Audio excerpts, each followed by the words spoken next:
The dark web. It sounds like some digital underworld where hackers wear hoodies, people buy shady stuff, and governments are watching. But here's the twist.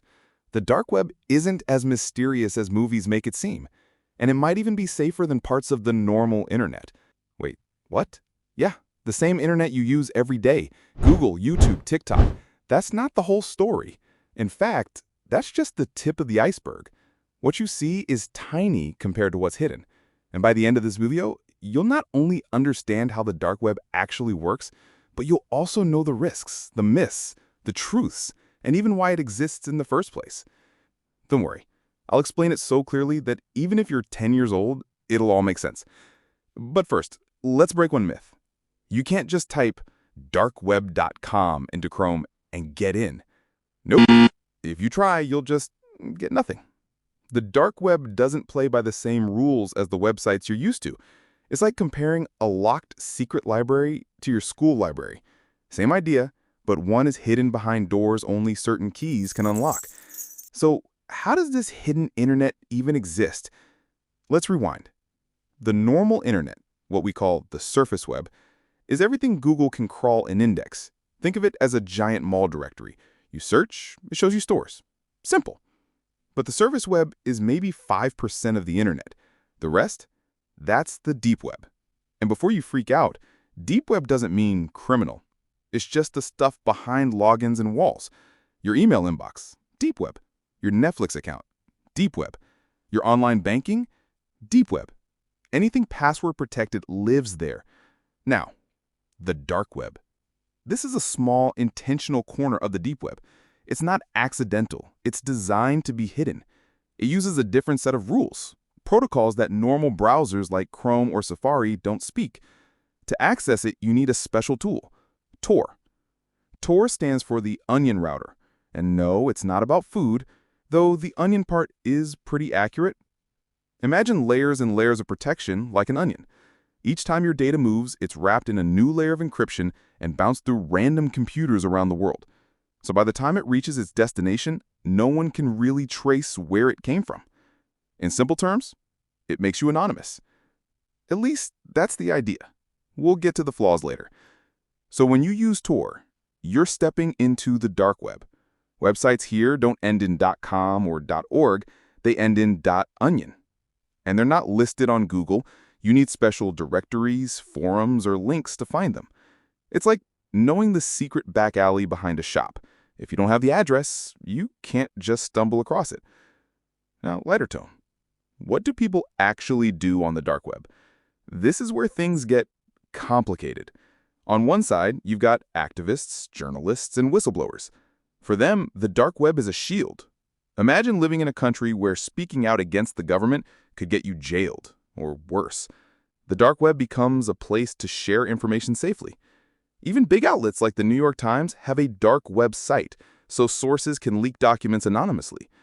But, of course, there's the other side. Drugs, stolen data, fake passports, even weapons. Yeah, those things exist too. That's why the dark web gets its reputation, and honestly, some of that reputation is deserved. But here's the plot twist. The majority of people aren't doing some Breaking Bad type of stuff. A lot of sites are just communities, blogs, and chat rooms. The darker stuff is a smaller part, but it's the part that makes headlines. The dark web is not invincible. Police and governments have shut down some of the biggest marketplaces like Silk Road or Alphabay. How? Not by hacking Tor itself, but by exploiting human mistakes. People reuse usernames. They log in without VPNs. They trust strangers. The weakest link isn't the technology. It's people. Now, let's clear up another myth. If I just download Tor, I'm anonymous forever. No, that's like saying if I wear sunglasses, no one can recognize me. Sure, it helps, but it's not foolproof. Your ISP might see you're using Tor. Some governments actively monitor Tor traffic, and if you download files, click shady links, or log into your real accounts, you've just exposed yourself. So what's the point of the dark web then? Why not just delete it from existence? Because anonymity isn't just for criminals. It's also for protection. Think whistleblowers like Edward Snowden. Think citizens under dictatorships. Think people escaping censorship. The same tool that lets a hacker hide also lets a protester stay alive. The technology itself isn't evil. It's neutral. How people use it decides its reputation.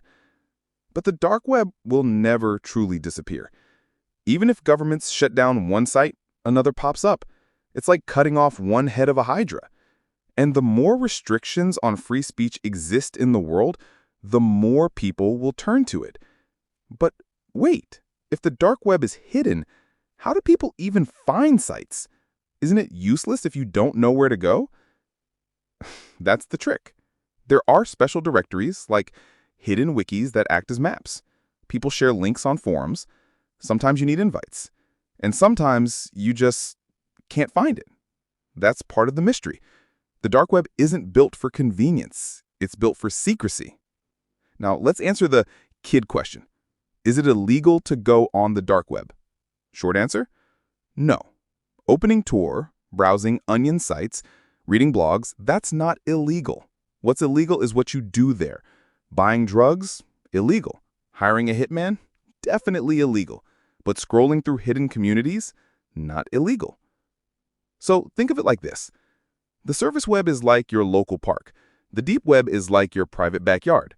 The dark web, that's like an underground bunker with no sign, no directions, and a locked gate. It exists, but unless you have the key, you'll never see inside. But here's the real danger. Curiosity. People hear dark web and instantly want to dive in. But a lot of those free onion links you see online are traps, malware, scams, law enforcement stings. It's not a playground. If you don't know what you're doing, you'll get burned fast. And maybe that's the biggest misconception, that the dark web is some magical place you need to visit. Truth is, for most people, you don't. You won't find anything useful unless you have a specific reason. And if you're just curious, you'll probably end up bored because 90% of it looks like old school 1990s web pages. So let's wrap this up. The dark web is not one thing. It's not just criminals. It's not just heroes. It's a tool, a hidden part of the internet designed for anonymity. It runs on Tor, uses .onion sites, and stays alive because people all over the world need privacy, for good and bad reasons. Remember at the start I said the dark web might be safer than parts of the normal internet? Here's what I meant. On the normal web, your data is constantly tracked, sold, and profiled without your permission. On the dark web, at least, you choose to be anonymous. Ironically, the scary part of the web might be the part you use every day. The dark web isn't the bad internet. It's just the internet with a mask on.